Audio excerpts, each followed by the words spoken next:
Number 2 को हम लोग इस सेशन में डिस्कस करेंगे। देखिए इससे पहले ऑलरेडी मैंने आपको सेट 1 कवर करा दिया था पूरे डिटेल में, तो जिन्होंने नहीं देखा है जाकर के देख लीजिएगा, लिंक आपको डिस्क्रिप्शन बॉक्स में मिल जाएगा। तो चलिए स्टार्ट करते हैं फ्रेंड्स। एक बार सभी लोग प्लीज पहले सेशन को लाइक कर दीजिए और जब इसको कंप्लीट देख लीजिएगा, पूरा देख लीजिएगा, तो कम से कम इसको एक ग्रुप में जरूर ही शेयर कर दीजिएगा। तो चलिए स्टार्ट करते हैं। देखिए आज के सेशन का पहला प्रश्न पढ़ेंगे कि कौन सी मृदा रबड़ और कॉफी की फसल के लिए सबसे अच्छी मानी जाती है। अगर आप आंसर पहले से जानते हैं फ्रेंड्स तो आंसर कमेंट करते चलिएगा, इससे आपका रिवीजन होते चलेगा। और जो भी मैं आपको एक्सप्लेन करके एक्स्ट्रा फैक्ट्स बताऊंगा उससे भी आप ध्यानपूर्वक जरूर सुनेंगे। इस तरह से क्या होगा, तो देखिए इस तरह से एक प्रश्न के साथ साथ आपके 2 से 3 प्रश्न जो है कवर होते चलेंगे। अब यहाँ पर देखिएगा कौन सी मृदा रबड़ और कॉफी की फसल के लिए सबसे अच्छी मानी जाती है। तो फ्रेंड्स ये लेटेराइट मृदा है। लेटेराइट मृदा राइट आंसर हो जाएगा। और देखिए इस मृदा में मुख्यतः चाय, कहवा, रबड़, सिनकोना, काजू, मोटे अनाज और मसालों की खेती की जाती है, तो इसे भी आप ध्यान रखिएगा। अच्छा, काली मृदा यानी कि काली मिट्टी, इसको रेगुर मिट्टी के नाम से भी जाना जाता है, इसको रेगुर मिट्टी के भी नाम से जाना जाता है। और ये कपास की फसल के लिए सबसे अच्छी मानी जाती है काली मिट्टी, ठीक है ना, जिसको रेगुर मिट्टी भी कहा जाता है। चलिए दूसरा प्रश्न देखिएगा कि भारत का सबसे बड़ा कृत्रिम बंदरगाह कौन सा है इसमें से। तो देखिए भारत का सबसे बड़ा कृत्रिम बंदरगाह जो है ये जवाहरलाल नेहरू पोर्ट है, जिसको कि नहावा सेवा बंदरगाह भी कहा जाता है। तो यहाँ पर ऑप्शन नंबर बी हो जाएगा, नहावा सेवा। अगर आपसे पूछा जाएगा कि भारत का सबसे बड़ा प्राकृतिक बंदरगाह कौन सा है, तो इसे भी ध्यान रखिएगा, मुंबई है, ठीक है ना, मुंबई राइट आंसर हो जाएगा। चलिए उसके बाद देखिएगा कि नेलांग घाटी किस राज्य में स्थित है। नेलांग घाटी, तो देखिए नेलांग घाटी जो है ना ये आपका उत्तराखंड राज्य में है। यह भारत चीन सीमा के पास उत्तरकाशी जिले में स्थित है और यह गंगोत्री नेशनल पार्क का भी हिस्सा है, तो इससे भी आप ध्यान रखिएगा, तो उत्तराखंड हो जाएगा। अच्छा, फूलों की घाटी भी उत्तराखंड में भी है, ठीक है ना, और शांत घाटी तो आपको पता ही है केरल में है। तो याद रखिएगा नेलांग घाटी और फूलों की घाटी ये उत्तराखंड में है। चलिए उसके बाद देखिए पंचनद की एकमात्र ऐसी नदी जिसका प्रवाह केवल भारत में है। अच्छा, यहाँ पर पंचनद की एकमात्र ऐसी नदी, पंचनद देखिएगा तो पंचनद में 5 नदियाँ शामिल है, झेलम, चिनाब, रावी, ब्यास और सतलज। ये सिंधु की सहायक नदियाँ हैं और इनका संगम स्थान पंचनद कहलाता है। और इसमें अगर हम बात करते हैं तो ब्यास राइट आंसर हो जाएगा, जिसका प्रवाह केवल भारत में है। चलिए उसके बाद देखिएगा यहाँ पर मिलान करना है। और देखिए फ्रेंड्स इससे पहले मैंने आपको सेट 1 पूरी डिटेल में कवर कराया हुआ है। साथ ही साथ देखिए 2008 से लेकर के अब तक बिहार दरोगा में जितने भी प्रश्न पूछे गए हैं उनको मैंने आपको अलग अलग सब्जेक्ट वाइज कवर कराया हुआ है। मैंने आपको हिस्ट्री, पॉलिटी, ज्योग्राफी और साइंस को अलग अलग कराया हुआ है। तो जिन्होंने नहीं देखा है जाकर के देख लीजिएगा, लिंक डिस्क्रिप्शन बॉक्स में मिल जाएगा। मैंने प्लेलिस्ट भी इनका बना दिया है, आप चाहें तो चैनल पर चले जाइए और प्लेलिस्ट ओपन करके सभी वीडियोस को देख लीजिएगा। चलिए देखिएगा कौन सा युग्म इसमें से सही सुमेलित नहीं है। देखिए शिव समुद्रम जलप्रपात ये कावेरी नदी पर है, बिल्कुल करेक्ट है। गोकक जलप्रपात ये घाट प्रभा नदी पर है, ये भी करेक्ट है। दुग्धधारा जलप्रपात जो है ये मांडवी नदी पर नहीं है। दुग्धधारा जो है, दुग्धधारा ये आपका नर्मदा नदी हो जाएगा। दुग्धधारा जो है ये नर्मदा नदी पर है। साथ ही साथ देखिए नर्मदा नदी पर धुआंधार जलप्रपात है, कपिल धारा है, सहस्रधारा है, मानधाता है। तो ये सब भी याद रखिएगा, जो मैंने नाम बताया है ये सब नर्मदा नदी पर स्थित है। धुआंधार जलप्रपात, यहाँ पर देखिए दुग्धधारा जलप्रपात हो गया, कपिल धारा याद रखिएगा, सहस्त्र धारा याद रखिएगा, ये सब नर्मदा पर है। कुंचिकल बराही नदी पर है, बिल्कुल करेक्ट है। तो इसमें से सुमेलित नहीं है, ऑप्शन नंबर सी। चलिए देखिए बृहद हिमालय की प्रमुख चोटियों का ऊंचाई के अनुसार सही क्रम क्या है। बताइए बृहद हिमालय की प्रमुख चोटियों का ऊंचाई के अनुसार सही क्रम क्या है। पीडीएफ अगर आपको चाहिए तो आप टेलीग्राम से जुड़िएगा, टेलीग्राम का नाम है हमारा सक्सेस केंद्रा क्विज, ठीक है ना, और लिंक डिस्क्रिप्शन में भी मैं दे दूंगा, जाकर के आप लोग जुड़ जाइए। देखिए यहाँ पर करेक्ट आंसर क्या हो जाएगा, बृहद हिमालय की प्रमुख चोटियों का ऊंचाई के अनुसार सही क्रम क्या है। तो फ्रेंड्स ये मकालू, धौलागिरी, नंगा पर्वत और अन्नपूर्णा, तो ऑप्शन नंबर यहाँ पर बी हो जाएगा। चलिए उसके बाद देखिएगा कि निम्नलिखित कथनों पर विचार करें और कौन सा कथन यहाँ पर सत्य है। थोड़ा सा यहाँ ध्यान देने योग्य बात है। देखिए भारत में अधिकांश कोयला गोंडवाना क्रम के शैलों से प्राप्त होता है, ये बिल्कुल करेक्ट है। गोंडवाना युगीन कोयला मुख्यतः बिटुमिनस प्रकार का है। और देखिए बिटुमिनस कोयला में सल्फर की भी मात्रा होती है, सल्फर की प्रचुर मात्रा इसमें पाई जाती है, तो ये भी करेक्ट है। इस हिसाब से देखिए ऑप्शन नंबर सी हो जाएगा, इस हिसाब से ऑप्शन नंबर सी होगा। और देखिए एक प्रश्न ऐसे भी पूछा जाता है कि सबसे ज़्यादा कार्बन की मात्रा किस किस्म में पाई जाती है, तो ये एंथ्रासाइड जो है, एंथ्रासाइड, इसमें कार्बन की मात्रा सबसे अधिक होती है, ठीक है। और बिटुमिनस कोयला में सल्फर की मात्रा होती है, ध्यान रखना आपको। तो इस प्रकार से देखेंगे तो आपका ऑप्शन नंबर सी हो जाएगा। चलिए उसके बाद देखिएगा नेक्स्ट क्वेश्चन है हमारा कि निम्नलिखित में से किस लौह इस्पात कारखाना की अवस्थिति कोयला क्षेत्र के समीप है। अब यहाँ पर देखिए किस लौह इस्पात कारखाना की अवस्थिति कोयला क्षेत्र के समीप है, तो ये आपका दुर्गापुर हो जाएगा। दुर्गापुर जो पश्चिम बंगाल में पड़ता है, दुर्गापुर स्टील प्लांट, ठीक है। अच्छा, भद्रावती कहाँ पर है? भद्रावती इस्पात कारखाना ये कर्नाटक में है, राउरकेला उड़ीसा में है, और भिलाई इस्पात कारखाना ये छत्तीसगढ़ में पड़ता है, ठीक है। चलिए उसके बाद देखिएगा कि वर्ष 2011 की जनगणना के अनुसार निम्न राज्यों में से किस राज्य की जनसंख्या घनत्व सर्वाधिक है? अब देखिए इनमें से पूछा गया है, निम्न राज्यों में से। वैसे तो आप जानते हैं कि सबसे ज्यादा जनसंख्या घनत्व वाला राज्य अपना बिहार है, बिहार के बाद पश्चिम बंगाल है, और पश्चिम बंगाल के बाद बात करते हैं तो केरला है, ठीक है। तो इसमें देखिए पश्चिम बंगाल दिया गया है। अच्छा, सबसे कम जनसंख्या घनत्व वाला राज्य तो ये अरुणाचल प्रदेश है, ठीक है। अच्छा, अगर केंद्र शासित प्रदेश में बात करते हैं तो सबसे ज़्यादा जन घनत्व दिल्ली का है, और सबसे कम अंडमान निकोबार का है। चलिए मैं सब कुछ आपको डिटेल में बताते चलूंगा, बस आप ध्यानपूर्वक सुनते चलिए।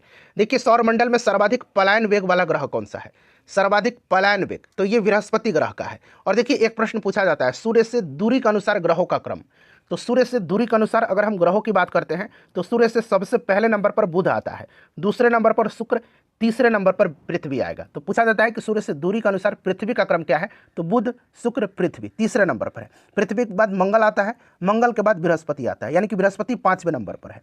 फिर शनि आएगा, फिर आपका यूरेनस जिसको अरुण बोला जाता है, और फिर आखिरी में नेपच्यून यानी कि वरुण आता है। तो एक बार मैं और रिपीट कर देता हूँ, सूर्य से दूरी के अनुसार ग्रहों का क्रम: बुध, शुक्र, पृथ्वी, मंगल, बृहस्पति, शनि, यूरेनस और नेपच्यून, ठीक है। सबसे नजदीक बुध हो गया और सबसे दूर नेपच्यून हो गया। चलिए उसके बाद देखिएगा कि निम्नलिखित में से कौन सा युग्म सही नहीं है। अब यहाँ पर थोड़ा सा ध्यान दीजिए। देखिए फ्रेंड्स, यहाँ पर बात करते हैं सामुन।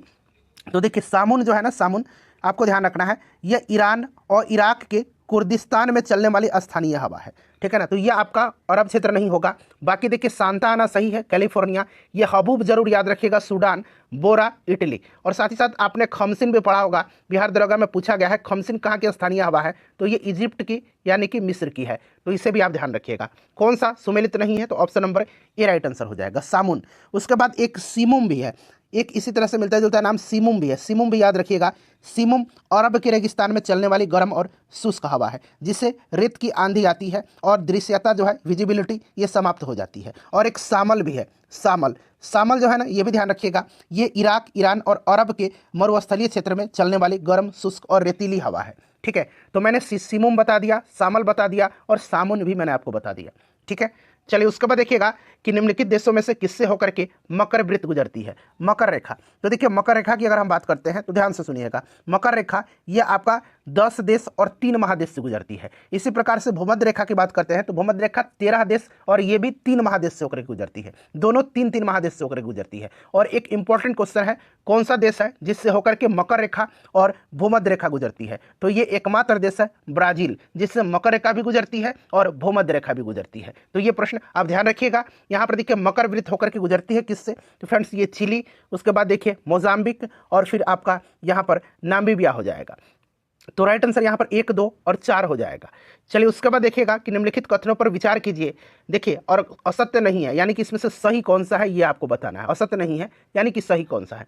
तो राष्ट्रीय आपातकाल आपको पता है ना 356 में नहीं है, राष्ट्रीय आपातकाल 352 में है, और राष्ट्रपति शासन जो है ये 356 में, उल्टा दे दिया गया है। तो ये दोनों गलत हो गए, तो असत्य नहीं है यानी कि हमें सही बताना है। द्वितीय आपातकाल 360 में है, ये बिल्कुल करेक्ट है। तो यानी कि केवल 3 यहाँ पर राइट आंसर हो जाएगा, ठीक है। चलिए उसके बाद देखिएगा कि राज्यसभा में गणपूर्ति, देखिए राज्यसभा पूछा गया, गणपूर्ति यानी कि कोरम के लिए कम से कम कितने सदस्य की आवश्यकता होनी चाहिए, तो 1/10 आपने पढ़ा भी है, 1/10 भी याद रखिएगा, और इसमें 25 सदस्य भी याद रखिएगा राज्यसभा के लिए। लोकसभा के लिए पूछेगा तो 55 सदस्य, ये भी आप ध्यान रखिएगा। लेकिन निम्न में से किसे पहला चैम्बर या चर्चित सभा के नाम से जाना जाता है, पहला चैम्बर या चर्चित सभा, तो ये लोकसभा को कहा जाता है, ये निम्न सदन है, ध्यान रखना आपको, ठीक है ना। चलिए उसके बाद देखिएगा अगला प्रश्न कि भारत के मुख्य चुनाव आयुक्त को नियुक्त किया जाता है। तो देखिए मुख्य चुनाव आयुक्त की बात करते हैं तो आपको ध्यान रखना है मुख्य चुनाव आयुक्त कौन है अभी वर्तमान में, तो ज्ञानेश कुमार हैं, ध्यान रखिएगा। और देखिए राष्ट्रपति भारत के मुख्य चुनाव आयुक्त और अन्य जो चुनाव आयुक्त होते हैं उनकी नियुक्ति करता है। इनका कार्यकाल 6 वर्ष या 65 वर्ष की आयु, 6 वर्ष या 65 वर्ष की आयु, जो भी पहले पूरा हो जाता है यह अवकाश ग्रहण कर लेते हैं। तो यहाँ पर देखिए राष्ट्रपति राइट आंसर हो जाएगा। चलिए आप लोग अपना अपना स्कोर ईमानदारी पूर्वक जरूर कमेंट करके बताइएगा। देखिए निंदा प्रस्ताव लाया जा सकता है, बताइए निंदा प्रस्ताव तो केवल लोकसभा में, चलिए अगला प्रश्न है कि संविधान के किस अनुच्छेद के तहत विधानसभा का विघटन करने की शक्ति राज्यपाल को दी गई है। किसके पास है विघटन करने की शक्ति? तो राज्यपाल के पास। किस अनुच्छेद के तहत की जा सकती है? तो यह अनुच्छेद है 174 का 2। ठीक है, चलिए उसके बाद देखिएगा कि निम्नलिखित में से लोकसभा अध्यक्ष को पद की शपथ कौन दिलाता है? लोकसभा का अध्यक्ष जो होता है ये शपथ नहीं लेता है, मैं बार बार बताता हूं, ये शपथ नहीं लेता है। देखिए लोकसभा के जो मेंबर होते हैं, सदस्य होते हैं, ये अपने में से ही किसी एक को लोकसभा का अध्यक्ष चुन लेते हैं। लोकसभा का अध्यक्ष अपना त्यागपत्र लोकसभा के उपाध्यक्ष को देता है और लोकसभा का उपाध्यक्ष अपना त्यागपत्र लोकसभा के अध्यक्ष को देता है। तो यहां पर देखिए शपथ नहीं होता है। ठीक है, उसके बाद देखिए प्रारूप समिति के द्वारा कुल 141 बैठक कितने माह के अंदर की गई थी? प्रारूप समिति। ठीक है, तो ये किया गया था कितने माह के अंदर? तो ये 6 माह के अंदर। ठीक है, चलिए अगला प्रश्न है कि मूल अधिकारों का प्रस्ताव किसने तैयार किया था? मूल अधिकारों का प्रस्ताव तो ये पंडित जवाहरलाल नेहरू ने किया था। अगला प्रश्न करेंगे कि निम्न में से कौन सी युक्ति सूचना संकेत को समतुल्य विद्युतीय संकेत में परिवर्तित करती है? कौन सी युक्ति सूचना संकेत को समतुल्य विद्युतीय संकेत में परिवर्तित करती है? तो फ्रेंड्स ये ट्रांसड्यूसर है। कौन सा है? तो ये ट्रांसड्यूसर है। उसके बाद देखिए पूछा गया कि फ़ारेनहाइट पैमाने पर तापमान 200 फ़ारेनहाइट है, तो इसका मान सेल्सियस पर क्या होगा? देखिए फ़ारेनहाइट से सेल्सियस में बदलने का फॉर्मूला अगर आपको पता है तो आप इसको आसानी से बदल दीजिएगा। देखिए C/5 F-32/9। अब यहाँ पर देखिए आप फ़ारेनहाइट 200 दिया गया है, तो यहाँ पर क्या करिए आप C/5 इक्वल टू हो जाएगा 200 माइनस 32/9। अब आप इसको निकाल लीजिएगा, ठीक है ना। इस पर सेट करके आंसर मैं आपको बता देता हूँ, ऑप्शन सी हो जाएगा। चलिए उसके बाद देखिएगा एक मंदिर में 100 वाट क्षमता वाला 5 बल्ब लगातार 20 घंटे तक जलाया जाता है तो संपूर्ण विद्युत खर्च होगी। इस तरह का जब भी प्रश्न मिलेगा, जितना भी कुछ दिया गया है आप सबको ऊपर मल्टीप्लाई करते दीजिए। 100 वाट का 5 बल्ब 5 20 घंटा, और जितना भी दिया गया मल्टीप्लाई करके 1000 से आप डिवाइड कर दीजिएगा। तो देखिए 1 0 कैंसिल, 2 0 कैंसिल, बच गया कितना? तो 1 × 5 × 2 यानी कि 10 यूनिट। ठीक है, चलिए उसके बाद देखिएगा निम्न में से कौन सुमेलित नहीं है। अब यहाँ पर देखिएगा यही वाला सुमेलित नहीं है। बाकी देखिए एमीटर विद्युत धारा मापता है, पायरोमीटर से उच्च तापमान मापा जाता है, और एनीमोमीटर से वायु की चाल मापी जाती है। ठीक है, वायु की गति मापी जाती है। अल्टीमीटर है, एक है अल्टीमीटर। अल्टीमीटर से आपने पढ़ा होगा वायुयान की ऊंचाई मापी जाती है अल्टीमीटर से, तो इसे भी ध्यान रखिएगा। दाब मापा जाता है बैरोमीटर से। और देखिए टैकोमीटर जो है, टैकोमीटर यह आमतौर पर शाफ्ट या डिस्क की रोटेशन गति को मापने के लिए उपयोग किया जाता है, तो यही सही नहीं है। चलिए पसीने का मुख्य उपयोग है, तो पसीना क्या करता है? शरीर के तापमान को नियंत्रित रखने का कार्य करता है, तो ऑप्शन ए हो जाएगा। उसके बाद देखिएगा कि हवाई जहाज का जो ब्लैक बॉक्स है, ये रंग इसका कैसा होता है? तो ये ऑरेंज कलर का होता है, नारंगी हो जाएगा यहाँ पर। देखिए निम्नलिखित में से कौन सा कथन यहाँ पर सत्य दिया गया है? चलिए सबको पढ़िए एक एक करके। देखिए प्रकाश का वेग सबसे अधिक होता है, बिल्कुल सबसे अधिक प्रकाश का वेग होता है। और प्रकाश का वेग सबसे पहले किसने मापा था? तो ये रोमर ने मापा था प्रकाश की वेग। ठीक है, प्रकाश की वेग सबसे अधिक होता है। अच्छा, ध्वनि के बारे में आपने पढ़ा होगा कि ध्वनि निर्वात में गमन नहीं कर सकती है। ध्वनि का वेग सबसे ज़्यादा ठोस में होता है, फिर द्रव और फिर गैस में होता है। चलिए उसके बाद देखिए वे कौन सी प्रक्रिया है जिसमें गैस सीधे ठोस वस्तु में परिवर्तित हो जाती है, यानी गैस द्रव आए बिना सीधे ठोस में, तो ये डिपोजिशन हो जाएगा। और आपने पढ़ा होगा कि ठोस जो है सीधे द्रव में आए बिना गैस में परिवर्तित हो जाता है, ये ऊर्ध्वपातन है, सब्लिमेशन है। चलिए विद्युत अपघट में कैथोड पर कौन सी क्रिया होती है? विद्युत अपघटन में तो ये अपचयन की प्रक्रिया होती है कैथोड पर। ठीक है, चलिए उसके बाद देखिएगा कि न्यूलैंड के अष्टक नियम में तत्वों को किस क्रम में व्यवस्थित किया गया था? अब देखिए न्यूलैंड का अष्टक नियम है ये, तो देखिए आपने पढ़ा होगा कि न्यूलैंड का जो अष्टक नियम है, इसमें क्या किया गया है कि आपको याद होगा, मैं बताता हूँ। देखिए एक प्रश्न इस प्रकार से पूछा जाता है कि अष्टक का नियम किसने दिया था? तो न्यूलैंड्स ने दिया था। न्यूलैंड्स का अष्टक नियम जो है किस तत्व तक ही लागू होता है? तो केवल कैल्शियम तक लागू होता है। ठीक है, और न्यूलैंड का जो अष्टक का नियम है, ऑक्टेव लॉ है, इसमें उन्होंने कहा कि जब तत्वों को उनके बढ़ते परमाणु भार के अनुसार व्यवस्थित किया जाता है तो प्रत्येक 8वें तत्व में पहले तत्व का गुण समान होते हैं। ठीक है, और कैल्शियम के बाद ये वैलिड नहीं रहा था, क्योंकि कैल्शियम के बाद प्रत्येक 8वें तत्व के गुण पहले तत्व के समान नहीं है। ठीक है ना, तो कहाँ तक ये सीमित है? तो ये कैल्शियम तक है। ये हो गया न्यूलैंड का। यहाँ पर राइट आंसर मैं आपको बता देता हूँ, इसका जो करेक्ट आंसर हो जाएगा परमाणु भार के बढ़ते क्रम में। ठीक है, अच्छा एक ट्रायड का नियम है, त्रिक का नियम, तो ये डोबेराइनर ने दिया था। किसने दिया था? डोबेराइनर ने दिया था। डोबेराइनर ने त्रिक का नियम दिया था, ध्यान रखिएगा। और अष्टक का नियम न्यूलैंड ने दिया था। देखिए सजातीय श्रेणी, ठीक है ना, समजातीय श्रेणी के लिए कौन सा युग्म सही है? तो इसमें से देखिए CH3OH और C25OH। ठीक है, चलिए मेथेनॉल, एथेनॉल, चलिए उसके बाद सोडियम परमाणु के सबसे बाहरी कोष में कितने इलेक्ट्रॉन है? सोडियम का एटॉमिक नंबर 11 होता है, इसका विन्यास लिखिएगा तो 2 8 1 हो जाएगा, बाहरी कोष में 1 इलेक्ट्रॉन है। निम्नलिखित में से कौन कार्बन का अपरूप नहीं है? इसमें से देखिए कार्बन का अपरूप होता है आपका हीरा, ग्रेफाइट, फुलेरिन भी होता है, मीथेन नहीं होता। अच्छा, मीथेन का फॉर्मूला आपको याद रखना है, CH4 होता है। मीथेन को मार्स गैस भी कहा जाता है, मार्स गैस, ठीक है। चलिए उसके बाद देखिएगा कि कौन सा पदार्थ जलने पर ज्वाला उत्पन्न नहीं करता है? तो इसमें से देखिए मोम ज्वाला करता है, पेट्रोल भी करता है, डीजल भी करता है, कोयला नहीं करता। कोयला का धीरे धीरे मंद दहन होता है, आपने पढ़ा भी होगा, ठीक है।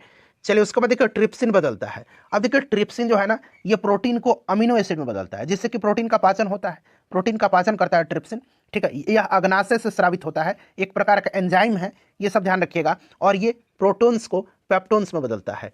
चलिए उसके बाद देखिएगा कि एओर्टिक वाल्व निम्नलिखित में से क्या है? एओर्टिक वाल्व जो है ये निम्न में से क्या है?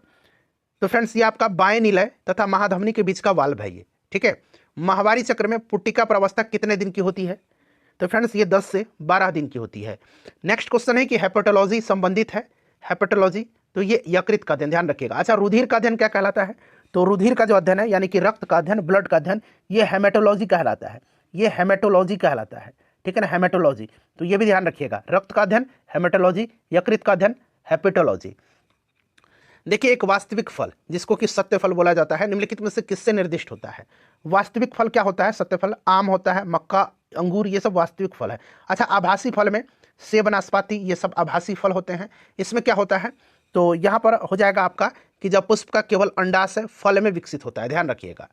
चलिए उसके बाद देखिए नीचे दिए गए पौधे और उनके खाद्य भाग की युग्मों का सही सुमेलित नहीं है, नहीं है। अदरक प्रकंद बिल्कुल है, नारियल भ्रूणपोष है, प्याज मांसल पर्ण है, आलू मूल नहीं है, आलू तना है, ठीक है। देखिए 12वीं पंचवर्षीय योजना का मुख्य उद्देश्य क्या है? ये अंतिम पंचवर्षीय योजना है, याद रखना है। 2012 से 2017 तक इसका कार्यकाल रहा था। और इसमें पूछा गया है कि मुख्य उद्देश्य क्या है? तो इसका मुख्य उद्देश्य आपका हो जाएगा तीव्र, अधिक समावेशी और धारणीय विकास। अंत्योदय अन्न योजना की शुरुआत पूछा गया है कब हुई थी? तो अंत्योदय अन्न योजना की शुरुआत अटल बिहारी वाजपेयी के समय में हुआ था, 2000 में, ठीक है ना। अंत्योदय अन्न योजना की शुरुआत 25 दिसंबर 2000 को तत्कालीन प्रधानमंत्री अटल बिहारी वाजपेयी के द्वारा किया गया था। इसका उद्देश्य लक्षित सार्वजनिक वितरण प्रणाली, जिसको कि TPDS बोला जाता है, लक्षित सार्वजनिक वितरण प्रणाली में सुधार करके देश के सबसे गरीब परिवारों को सस्ते अनाज की उपलब्धता सुनिश्चित करना है, ये अंत्योदय अन्न योजना का उद्देश्य, ठीक है। चलिए उसके बाद देखिएगा कि जैसे जैसे अर्थव्यवस्था में विकास होगा वैसे वैसे GDP में तृतीय क्षेत्र का अंश क्या हो गया? अच्छा, तृतीय क्षेत्र को हम लोग सेवा क्षेत्र भी बोलते हैं, याद रखिएगा। किस क्षेत्र को सेवा क्षेत्र कहा जाता है? तो तृतीय क्षेत्र को सेवा क्षेत्र भी कहा जाता है। और जैसे जैसे जो है अर्थव्यवस्था विकसित होगी वैसे वैसे GDP में जो है तृतीय क्षेत्र का हिस्सा बढ़ता जाता है। चलिए उसके बाद देखिए स्वतंत्र भारत के प्रथम औद्योगिक नीति की घोषणा कब की गई थी? स्वतंत्र भारत के प्रथम औद्योगिक नीति की घोषणा 6 अप्रैल 1948 को की गई थी। इसे तत्कालीन उद्योग मंत्री डॉक्टर श्यामा प्रसाद मुखर्जी ने संसद में पेश किया था और यह मिश्रित अर्थव्यवस्था के सिद्धांत पर आधारित थी। तो यहाँ पर 1948 हो जाएगा। उसके बाद देखिए वस्तुओं और सेवाओं के उत्पादन के लिए निम्नलिखित में से कौन सा कारक आवश्यक है? वस्तुओं और सेवाओं के उत्पादन के लिए तो भूमि भी आवश्यक है, श्रम भी आवश्यक है, भौतिक पूंजी भी आवश्यक है। इनमें से सभी राइट आंसर हो जाएंगे।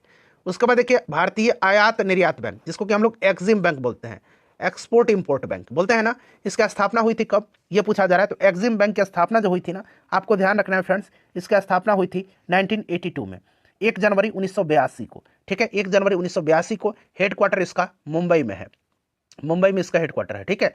चलिए उसके बाद देखिए भारत की प्रथम महिला लोकसभा के महासचिव कौन है? लोकसभा की प्रथम महिला महासचिव ये स्नेहलता श्रीवास्तव है। लोकसभा की पहली महिला स्पीकर मीरा कुमार है, ध्यान रखना है। कल पूछा गया था कि लोकसभा के पहले उपाध्यक्ष कौन थे? तो जीबी मावलंकर थे पहले अध्यक्ष और अनंत सैनम अयंगर ये पहले लोकसभा के उपाध्यक्ष थे, ठीक है। चलिए उसके बाद देखिएगा कि प्रत्येक वर्ष मेघालय का स्थापना दिवस कब मनाया जाता है? तो ये मनाया जाता है कब? 21 जनवरी के दिन। देखिए 21 जनवरी 1972 को इसका गठन हुआ था। उसके बाद तो देखिए लुफ्थहांसा एयरलाइंस विमान सेवा किस देश का है? तो फ्रेंड्स ये कहाँ का है? तो ये कहाँ का है जल्दी से बता दीजिए, कहाँ का है फ्रेंड्स, फटाफट बताइए। तो ये जर्मनी का है। कहाँ का है? तो ये जर्मनी का है, ठीक है ना, याद रखिएगा कहाँ का है, ये लुफ्थहांसा जर्मनी का है। चलिए उसके बाद अगला प्रश्न कर लेंगे हम लोग। नेक्स्ट क्वेश्चन करिए, 1 मिनट रुक जाइए। हाँ, अगला प्रश्न क्या कर रहा है कि ऑस्ट्रेलियन ओपन 2025। अब देखिए बड़ा अच्छा क्वेश्चन है। देखिए जो आपका ग्रैंड स्लैम होता है ना, वहाँ से प्रश्न पूछा जाता है, ठीक है। तो देखिए ऑस्ट्रेलियन ओपन की अगर हम बात करते हैं तो आपको ध्यान रखना है, यहाँ पर महिला एकल पूछा है। महिला एकल मेडिसन कीज ने जीता है और पुरुष एकल जीता है कार्लोस अल्कराज ने। कार्लोस अल्कराज ने, ध्यान रखिएगा, ऑस्ट्रेलियन ओपन भी जीता है, फ्रेंच ओपन भी जीता है और यूएस ओपन भी जीता है। तो 3 ग्रैंड स्लैम इन्होंने जीता है। बस एक विंबलडन पुरुष एकल जैनिक सिनर ने जीता है, बाकी ऑस्ट्रेलियन, यूएस और फ्रेंच ये कार्लोस अल्कराज ने जीता है। क्लियर? तो ये कहानी हो गई। उसके बाद देखिए महिला एकल हो गया और पुरुष एकल हो गया ऑस्ट्रेलियन ओपन का। उसके बाद अब फ्रेंच ओपन आता है। तो पुरुष एकल मैंने बता दिया कार्लोस अल्कराज, महिला एकल फ्रेंच ओपन में कोको गॉफ ने जीता है। कोको गॉफ किसने? कोको गॉफ ने जीता है फ्रेंच ओपन में, कोको गॉफ ने। फिर आता है विंबलडन। विंबलडन एक बदल जाता है, ये कार्लोस अल्कराज इसमें नहीं होगा, इसी में जैनिक सिनर होगा। ठीक है? और महिला ईगा स्विटेक ने जीता है, ईगा स्विटेक ने। और फिर यूएस ओपन आता है जिसको कार्लोस अल्कराज ने पुरुष वर्ग में जीता है और महिला एकल का खिताब आर्याना सबलंका ने जीता है। चलिए उसके बाद देखिएगा आईसीसी पुरुष चैंपियंस ट्रॉफी 2025 के संदर्भ में कौन सा कथन गलत है। आईसीसी पुरुष चैंपियंस ट्रॉफी 2025 का आयोजन पाकिस्तान और यूएई में किया गया था। भारत इसमें विजेता रहा था, न्यूजीलैंड इसमें उपविजेता रहा था। तो यहाँ पर देखिए इसका नवा संस्करण है, उपविजेता ऑस्ट्रेलिया नहीं, उपविजेता न्यूजीलैंड रहा था। तो यही कथन गलत है। ठीक है? चलिए उसके बाद देखिएगा कि ये भारत उच्च ऊर्जा लेजर निर्देशित हथियार प्रणाली का सफलतापूर्वक परीक्षण करने वाला विश्व का कौन सा देश बना है। देखिए भारत से पहले 3 देश ने किया था, अमेरिका, रसिया और चाइना ने। भारत चौथा देश बन गया है। चलिए उसके बाद देखिएगा कि जीनोम संपादित चावल की किस्में विकसित करने वाला दुनिया का पहला देश कौन बना है। तो ये पहला देश अपना प्यारा भारत बना है, जीनोम संपादित चावल की किस्म विकसित करने वाला। देखिए ग्रामीण विकास एवं पंचायती राज संबंधी संसद की स्थायी समिति ने मनरेगा कानून के तहत दैनिक पारिश्रमिक कम से कम कितना निर्धारित करने की सिफारिश की है। तो कम से कम 400। ठीक है ना? चलिए उसके बाद देखिए हाल ही में राष्ट्रीय स्तर पर जारी पहली नदी डॉल्फिन गणना रिपोर्ट, पहला है ये, इसलिए भारत में डॉल्फिनों की अनुमानित संख्या कितनी है बताइएगा। तो देखिए भारत में गंगा नदी डॉल्फिन की अनुमानित संख्या जो है ना, यहाँ पर मैं आपको बता देता हूँ ये कितनी है। तो 6327 है। मतलब गंगा नदी की बात करते हैं तो गंगा नदी में आपका कितना हो जाएगा, डॉल्फिन की संख्या 6327 है, जिसमें गंगा नदी में, मतलब कहने का मतलब है जो पहली नदी डॉल्फिन गणना की गई इसमें डॉल्फिन की संख्या 6327 है, जिसमें गंगा नदी में 63 से 24 है और सिंधु नदी में केवल 3 डॉल्फिन है। तो यहीं जोड़िएगा तो 6327 हो जाएगा। और यह संख्या भारत के 8 राज्य और 28 नदियों में किया गया है यह सर्वेक्षण। ठीक है? देखिए निम्नलिखित में से किस राज्य का माधव राष्ट्रीय उद्यान भारत का 58वां बाघ अभयारण्य घोषित किया गया है। तो सबसे पहले आपको याद रखना है कि भारत का 58वां बाघ रिजर्व किसको घोषित किया गया है। तो मध्य प्रदेश का माधव राष्ट्रीय उद्यान को, मध्य प्रदेश राइट आंसर हो जाएगा। ठीक है? चलिए देखिए हाल ही में भारत के किस मंदिर को स्वॉर्ड ऑफ ऑनर से सम्मानित किया गया है बताइए। स्वॉर्ड ऑफ ऑनर से, तो ये अयोध्या का राम मंदिर है। उसके बाद देखिए हाल ही में चर्चा में रहा स्वदेश दर्शन योजना का प्रारंभ किस वर्ष किया गया था। तो 2015 में किया गया था स्वदेश दर्शन योजना का शुभारंभ। जनता की कहानी मेरी आत्मकथा पुस्तक निम्नलिखित में से किन की आत्मकथा है। इंपॉर्टेंट क्वेश्चन है, काफी इंपॉर्टेंट क्वेश्चन है, ये बंडारू दत्तात्रेय की है। चलिए उसके बाद देखिएगा कि निम्नलिखित में से किन्हें राजगीर खेल विश्वविद्यालय के पहले कुलपति के रूप में नियुक्त किया गया है। तो ये शिशिर सिन्हा है जिनको कि राजगीर खेल विश्वविद्यालय के पहले कुलपति के रूप में नियुक्त किया गया है। उसके बाद देखिएगा हाल ही में उत्तराखंड उच्च न्यायालय की पहली महिला मुख्य न्यायाधीश किसे नियुक्त किया गया है। क्योंकि पहली महिला है इसलिए इंपॉर्टेंट हो जाता है। बताइए उत्तराखंड उच्च न्यायालय की पहली महिला मुख्य न्यायाधीश, तो ये रितु बहारी को किया गया है। उसके बाद देखिए निम्न में से किस संस्था द्वारा कृत्रिम बुद्धिमत्ता यानी कि आर्टिफिशियल इंटेलिजेंस तैयारी सूचकांक जारी किया जाता है। तो फ्रेंड्स ये किसके द्वारा किया जाता है, अंतर्राष्ट्रीय मुद्रा कोष के द्वारा किया जाता है। ठीक है, अंतर्राष्ट्रीय मुद्रा कोष के द्वारा। हाल ही में देखिए एक देश एक धड़कन पहल की शुरुआत निम्नलिखित में से किसके द्वारा किया गया। एक देश एक धड़कन पहल की शुरुआत, तो ये संस्कृति मंत्रालय के द्वारा। उसके बाद देखिए निम्नलिखित में से किस देश के साथ भारत और MERCOSUR एक व्यापार समझौता है, इसको विस्तार देने की घोषणा किया है। तो ये भारत और किसके बीच, तो फ्रेंड्स ध्यान रखिएगा अर्जेंटीना के बीच। ये काफ़ी इंपॉर्टेंट क्वेश्चन है, ये काफ़ी इंपॉर्टेंट क्वेश्चन है। ठीक है ना। चलिए उसके बाद देखिए हाल ही में त्रिनिदाद और टोबैगो में भारतीय मजदूरों के वहाँ पहुँचने की कौन सी वर्षगांठ बनाई गई है। त्रिनिदाद और टोबैगो आपको पता है वेस्ट इंडीज में पड़ता है ये, तो ये 180वीं जयंती। ठीक है। चलिए उसके बाद देखिए हाल ही में तेलंगाना सरकार के द्वारा महिला शिक्षक दिवस, अच्छा महिला शिक्षक दिवस है ये, किस तिथि को मनाने की घोषणा किया गया है। तो दरअसल ये सावित्रीबाई फुले की जो जयंती है उसी के अवसर पर मनाने की घोषणा 3 जनवरी के दिन किया गया है। चलिए उसके सावित्रीबाई फुले ज्योतिबाई फुले, जो ज्योतिबा फुले हैं इनकी धर्मपत्नी है। चलिए मई 2025 में केंद्रीय आयुर्वेदीय विज्ञान संस्थान परिषद ने किन आयुर्वेदिक पांडुलिपियों को पुनर्जीवित किया है। तो ये जो है आपको नाम याद रखना है इनका, द्रव रत्नाकर निघंटू और द्रव्य नामकार निघंटू। याद रखिएगा द्रव रत्नाकर निघंटू और द्रव्य नामकार निघंटू। ठीक है, तो 1 और 2 यहाँ पर करेक्ट आंसर हो जाएगा ऑप्शन नंबर सी। चलिए उसके बाद देखिएगा कि हाल ही में प्रधानमंत्री ने थाईलैंड के प्रधानमंत्री को पीतल की नाव भेंट की है। यह किस कला से बनी हुई है, तो ये ढोकरा कला है। ठीक है। अच्छा हाल ही में देखिए बिहार सरकार के द्वारा 100% साक्षरता प्राप्त करने का लक्ष्य किस वर्ष तक रखा गया है। 100% साक्षरता बिहार सरकार के द्वारा 2030 तक रखा गया है। उसके बाद देखिए हाल ही में बिहार सरकार के द्वारा जल जीवन हरियाली दिवस मनाने की घोषणा की गई है, तो प्रत्येक माह के प्रथम मंगलवार के दिन। तो यहाँ पर ऑप्शन नंबर बी हो जाएगा। देखिए अगला प्रश्न है कि सार्थक खंड वाले शब्द क्या कहलाते हैं? सार्थक खंड वाले शब्द बताइए। तो फ्रेंड्स इसको क्या कहा जाता है? आज आपने पढ़ा होगा रूढ़, यौगिक और योग रूढ़, ठीक है ना। तो सार्थक खंड वाले शब्द जो है ये क्या कहलाते हैं? तो फ्रेंड्स ये यौगिक कहलाते हैं, ठीक है, यौगिक कहलाते हैं। तो राइट आंसर कौन सा हो जाएगा? तो यहाँ पर यौगिक हो जाएगा, ठीक है। चलिए यौगिक होते हैं और इन शब्दों का निर्माण 2 या 2 से अधिक शब्दों के मेल से होता है, ठीक है। और प्रत्येक खंड का अपना कोई ना कोई सार्थक अर्थ होता है। जैसे कि पाठशाला, तो पाठशाला में क्या हो जाएगा? पाठ और शाला मतलब जहाँ मतलब पढ़ाई लिखाई होता है, विद्यालय, विद्यालय, हिमालय, हिमआलय, देवालय, देवजोड़ालय, ठीक है। चलिए अंशुमाला समास का विग्रह सहित भेद बताएं। तो अंशु है माला जिसकी सूर्य यानी कि, और ये बहुब्रीहि समास हो जाएगा।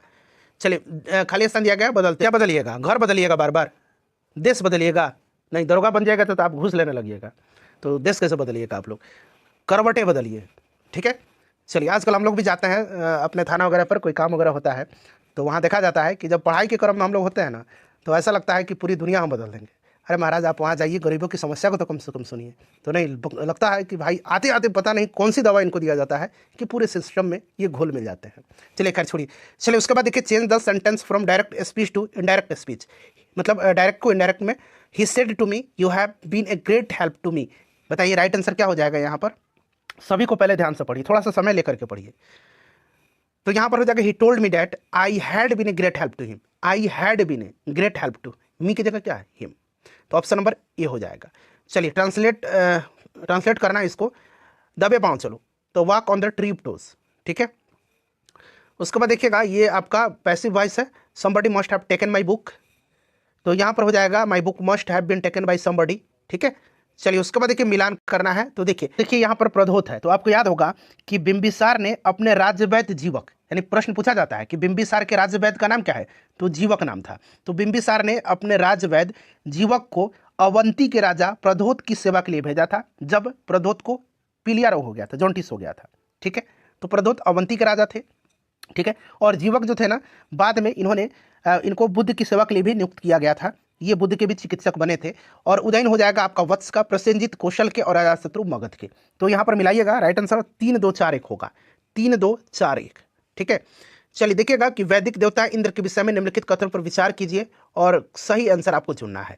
तो इंद्र जो थे ये झंझावत के देवता थे, वर्षा के देवता थे। तो यहाँ पर देखिए पहला और चौथा इसका राइट आंसर होगा, ठीक है, जो कि ऑप्शन नंबर डी में है। उसके बाद देखिए मोडी लिपि का प्रयोग किनके लेखों के लिए किया जाता था? तो ये मराठी में दरअसल पहले इसका प्रयोग होता था, तो मराठों का हो जाएगा। 1857 के प्रथम स्वतंत्रता संग्राम में भोपाल के किस वीर ने बहादुरी पूर्वक मुख्य संघर्ष कर बलिदान दिया था? बताइए राइट आंसर क्या हो जाएगा? तो इनका नाम क्या है फ्रेंड्स? तो इनका नाम है Fazil Mohammad Khan. Option number B हो जाएगा, ऑप्शन नंबर ए हो जाएगा, ठीक है ना। चलिए उसके बाद अगला प्रश्न करेंगे। अगला प्रश्न है कि जब नेपोलियन की शक्ति के सामने यूरोप के साम्राज्य धाराशाही हो रहे थे, तब किस गवर्नर जनरल ने भारत में ब्रिटिश पताका फहराए रखी? बताइए। तो फ्रेंड्स ये लॉर्ड वेलेस्ली था। चलिए उसके बाद देखिए निम्नलिखित कथन पर विचार करिए और यहाँ पर आपको उपरोक्त कथन में से कौन सा कथन सही है ये आपको बताना है, ठीक है। अब यहाँ पर मैं आपको बता देता हूँ कि इसमें से सही कथन कौन सा है। तो देखिए एक एक करके पढ़िए। पहले आप पहला पढ़िए, क्या पूछा गया है कि मैसूर के शासक टीपू सुल्तान ने विदेशों में आधुनिक पद्धति से दूतावास स्थापित किए थे। बिल्कुल ऐसा इसने किया था और शेरे मैसूर के नाम से टीपू सुल्तान को जाना जाता है। टीपू सुल्तान ने ब्रिटिश सेना को 1780 में पोलीपुर में हराया था, सही है। हैदर अली की मृत्यु 1783 नहीं, हैदर अली की मृत्यु जो है ये 1783 में नहीं हुई थी। आपको याद रखना है, यही वाला कथन जो है ये आपका गलत दिया गया है, ठीक है ना। हैदर अली की मृत्यु कब हुई थी? तो हैदर अली की मृत्यु जो हुई थी ये 1782 में हुई थी, ठीक है ना। 1782 में हुई थी हैदर अली की मृत्यु। तो ये गलत हो जाएगा। तो यही पूछा गया है कि आपको कौन सा कथन इसमें से सही है। तो आपका ये वाला गलत हो जाएगा, ठीक है, और ये वाला सही हो जाएगा। दूसरा, आंग्ल मैसूर युद्ध के समय ब्रिटिश जनरल सर एयरकुट ने हैदर अली को पोर्टनोवो के युद्ध में पराजित किया था, ठीक है। तो यहाँ पर 1 2 और 4 करेक्ट आंसर हो जाएगा, ठीक है, ऑप्शन नंबर बी हो जाएगा। चलिए उसके बाद हम लोग नेक्स्ट क्वेश्चन कर लेंगे। अगला प्रश्न कि जवाहरलाल नेहरू ने किस वार्षिक अधिवेशन में समाजवाद को भारत की समस्याओं को हल करने की कुंजी बताया? तो ये आपका कौन सा अधिवेशन था? तो ये लखनऊ अधिवेशन था, ठीक है। अच्छा, अगला प्रश्न है कि कांग्रेसी नेताओं द्वारा मॉन्टेग्यू चेम्सफोर्ड रिपोर्ट की निंदा करने पर कई नरमपंथियों ने पार्टी को छोड़कर निम्न में से कौन सी पार्टी का गठन किया था? तो ये इंडियन लिबरल फेडरेशन था। निम्न में से कौन सी प्रार्थना समाज की मांग थी? तो प्रार्थना समाज की सभी मांगे थी, इसमें से स्त्री शिक्षा, विधवा पुनर्विवाह, अस्पृश्यता की समाप्ति, छुआछूत। इनमें से कौन सा देश त्रिदेशीय संधि का सदस्य नहीं था? तो इसमें से कौन सा देश नहीं था ये पूछा गया है, तो ये इटली हो जाएगा। ठीक है। गुलाबों का युद्ध कहाँ हुआ था? अच्छा, एक है गौरवशाली क्रांति, जिसको कि ग्लोरियस रिवॉल्यूशन बोला जाता है। ठीक, तो देखिए ग्लोरियस रिवॉल्यूशन हिंदी में इसको गौरवशाली क्रांति बोला जाता है, 1688 में हुआ था। ये सन जरूर याद रखिएगा, इंग्लैंड में हुआ था। और गुलाबों का युद्ध भी इंग्लैंड में ही हुआ था। ये ग्लोरियस रिवॉल्यूशन याद रखिएगा, बिहार पुलिस में 2-3 बार पूछा गया है। उसके बाद देखिए बोस्टन की चाय पार्टी, बोस्टन टी पार्टी की घटना का संबंध किससे है? तो ये अमेरिकी क्रांति से, और बोस्टन टी पार्टी की घटना 1773 की है। ये सन जरूर याद रखिएगा। चलिए, उसके बाद देखिए यहाँ मिलान करना है, पायराइट का क्या हो जाएगा? तो देखिए पायराइट का आपका हो जाएगा रोहतास, यूरेनियम का आपका हो जाएगा गया, गैलेना का आपका हो जाएगा बांका, और एस्बेस्टस का मुंगेर, सोना का जमुई। ये सब याद ही होगा आपको। तो यहाँ पर करेक्ट आंसर आपका हो जाएगा ए बी डी सी। ठीक है ना, ए बी डी और सी कहाँ पर दिया गया? A B D C, A B D C, A B D C यहाँ पर दिया गया। ठीक है। बिहार में 1857 की क्रांति की शुरुआत पूछा गया है, कब हुई थी? तो बिहार में कब हुई थी फ्रेंड्स? 12 जून 1857 को देवघर के रोहिणी में। ठीक है ना, तो यहाँ पर आपको याद रखना है 12 जून 1857। ठीक है। बिहार के उस क्रांतिकारी का नाम बताइए जिसने सितंबर 1928 में हिंदुस्तान सोशलिस्ट रिपब्लिकन आर्मी की बैठक में भाग लिया था। तो ये फणींद्रनाथ घोष थे, याद रखिएगा। 1928 में हिंदुस्तान सोशलिस्ट रिपब्लिकन आर्मी की बैठक में इन्होंने भाग लिया था।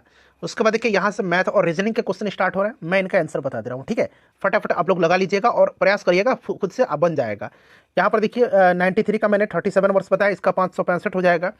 उसके बाद देखिए 95 का हो जाएगा आपका ऑप्शन नंबर ए, 96 का ऑप्शन नंबर बी। और तब तक आप लोग मैथ को छोड़ करके अपना स्कोर बता दीजिए। ठीक है ना। चलिए 98 का हो जाएगा 22, 99 का हो जाएगा आपका ऑप्शन नंबर सी, और 100 का देख लीजिए ऑप्शन नंबर आपका सी करेक्ट आंसर हो जाएगा। लाइक कर दीजिए, एक ग्रुप में शेयर कर दीजिएगा।